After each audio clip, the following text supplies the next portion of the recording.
Start பண்ணு ma'am. Ready.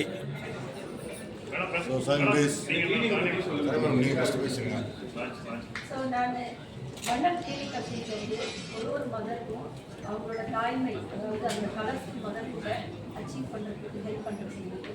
So இதில் வந்து நம்ம ஸ்பெசிஃபிக்காக ஏற்கனவே ப்ராப்ளம் இருக்கிறவங்களை மட்டும் பார்க்குறதில்ல, இதுக்கு முன்னாடி பிரச்சனையே இல்லாதவங்களுக்கு பிரச்சனை வரதுக்கு முன்னாடி என்னென்ன ப்ராப்ளம் இருக்கலாம், அவங்க வந்து ஒரு நெகட்டிவ் ஈவெண்ட்டை சந்திக்கிறதுக்கு முன்னாடியே நம்ம என்னென்ன டெஸ்ட் பண்ணணும் பண்ணி அவங்களுக்கு ப்ரெடிக்ட் பண்ணி இந்த பிரச்சனை இருந்தால் இந்த ப்ரிவென்ஷன் பண்ணணும் அப்படின்னு சொல்கிறதுக்கும் this clinic stands for.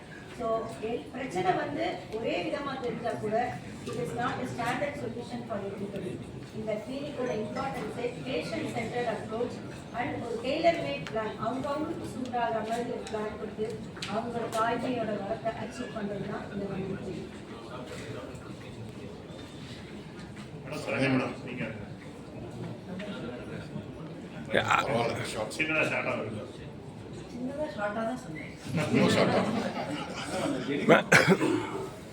So இப்போ நிறைய பேர் வந்து ரிலேஷன்ஸில் மேரேஜ் பண்ணுறாங்க. அந்த மாதிரி வரும்போது ஜெனட்டிக் ப்ராப்ளம்ஸ் இருக்கிறதுக்கான வாய்ப்புகள் ரொம்ப அதிகம். ஆனால் அதுக்காக வந்து ஜெனட்டிக் ப்ராப்ளம் மேரேஜ் ரிலேஷன் பண்ணாதான் வரும் அப்படிங்கிறதும் கிடையாது. ரிலேஷனில் இல்லாமல் மேரேஜ் பண்ணாலும் ஜெனட்டிக் ப்ராப்ளம்ஸ் வரலாம். நம்ம மக்களிடையே என்ன ஆட்டிடியூட், நான் நல்லா தானே இருக்கேன் அதனால என் குழந்தைக்கு ஜெனட்டிக் ப்ராப்ளம் இருக்கிறதுக்கான வாய்ப்பே இல்லை அப்படிங்கிற டினையல் வந்து ரொம்ப அதிகமாக இருக்குது. ஸோ பேரண்ட்ஸ் வந்து பார்க்கறதுக்கு ஆரோக்கியமாக இருந்தாலும் அவங்க சில ஜெனட்டிக் ப்ராப்ளம்ஸ்க்கு கேரியராக இருப்பாங்க. கேரியர்னா அவங்களுக்கு அதனால பாதிப்பு இருக்காது, ஆனால் அவங்க ஒரு குழந்தைய உருவாக்கும் போது தாய்க்கும் ஃபாதருக்கும் சேர்ந்து இருக்கிற ஜெனட்டிக் ப்ராப்ளம் குழந்தைக்கு மேஜர் ப்ராப்ளமாக இருக்கலாம். இதோட ஸ்க்ரீனிங் வந்து நம்ம ஐடியலாக ப்ரெக்னன்சிக்கு முன்னாடியே பண்ணினோம்னா எத்தனை பர்சன்ட் அந்த பேபி அஃபெக்ட் ஆகிற ரிஸ்க்குங்கிறத நம்ம துல்லியமாக சொல்ல முடியும். ஜெனட்டிக் ப்ராப்ளம்க்கு வந்து ட்ரீட்மெண்ட் கிடையாது, அதை நம்மளால் மாற்ற முடியாது. ஆனால் 13 வாரத்திலேயே அது இருக்கா இல்லையா அப்படிங்கிறத கண்டுபிடிக்கும் போது டேட்டா திடீர்னு சர்ப்ரைஸ் ஆகி ஒரு 28 வாரத்தில் புது ப்ராப்ளம் கண்டுபிடிக்கும் போது அந்த தாய்க்கு வந்து ரொம்ப ஹார்ட் பிரேக்கிங்காக இருக்குது. ஸோ 13 வீக்ஸ்லேயே இருக்கா இல்லையான்னு கண்டுபிடிச்சிட்டோம்னா இல்லை அப்படிங்கும்போது பீஸ்ஃபுல்லான ஜேர்னியை நம்மளால் கொண்டு போக முடியும். ஸோ தி ரெக்வஸ்ட் என்னன்னா, ஜெனட்டிக் டெஸ்ட்டை ப்ரெக்னென்சியில் செய்யறதுக்கு பதிலாக பிஃபோர் ப்ரெக்னென்சி நம்ம இதை செஞ்சோம்னா it will be very useful to identify யாருக்கு எவ்வளோ பர்சன்ட் பிரச்சனை வரும் அப்படிங்கிறது.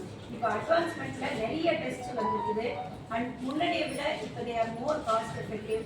அதனால ஸோ ஜெனட்டிக் ப்ராப்ளம்ஸ் இருக்கிறது இல்லை அப்படின்னு மறுக்கிறத விட அது தெரிஞ்சுக்கிட்டு அதுக்கான சொல்யூஷன்ஸ் போகிறது தான் நல்லது. எல்லாத்துக்குமே ஐவிஎஃப் ப்ரெக்னென்சி நாட் சொல்யூஷன். சில ஜெனட்டிக் ப்ராப்ளம்ஸ்க்கு நான் இப்போ காமிச்ச மாதிரி ஐவிஎஃப் மேபி சொல்யூஷன். மிச்சவங்களுக்குலாம் வந்து we can only diagnose and if there is not a problem we can successfully continue. Ma'am, இப்போ வந்து போதை கலாச்சாரம் வந்து அதிகமாக ஆகிட்டுருக்கு. இதனால் தாய்மையத்துக்கு எதனா ப்ராப்ளம் எதுவும் இருக்கா எப்படி? ஜென்ரலாகவே வந்து சிகரெட் ஸ்மோக்கிங், ஆல்கஹால், போதை பொருள் இது எல்லாமே உடம்புக்கு கெடுதி. அது ப்ரெக்னென்ட் மதர்ஸ்ன்னு இல்லை, லேடிஸ்ன்னு இல்லை, எல்லாருக்குமே சொசைட்டியில். ஸோ ப்ரெக்னென்சி அதுவும் ட்ரை பண்ண போகிறோன்னா இது எல்லாத்தையுமே ஸ்டாப் பண்ணிவிட்டு நல்ல ஒரு ஹெல்த்தியான லைஃப் ஸ்டைல் பண்ணுறது தான் ரொம்ப முக்கியமான விஷயம். ஸ்மோக்கிங் மேலே வந்து ட்ரக்ஸ் எல்லாம் யூஸ் பண்ணுறாங்களே. ஸ்மோக்கிங்கே பிரச்சனைனா ட்ரக்ஸ் அதை விட ப்ராப்ளம் தான்.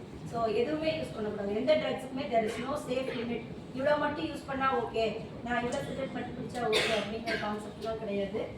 ஃபுல்லாக வந்து எல்லாத்தையுமே ஸ்டாப் பண்ணணும். அட்லீஸ்ட் ஒரு ஃபியூ மந்த்ஸ் முன்னாடியே பண்ணாதான் அந்த அவங்க யூஸ் பண்ண ட்ரக்ஸோ இல்லை ஸ்மோக்கிங்கோட எஃபெக்டோ ரிவர்ஸ் ஆகி பேபி ஹெல்த்தியாக. Okay, thank you ma'am.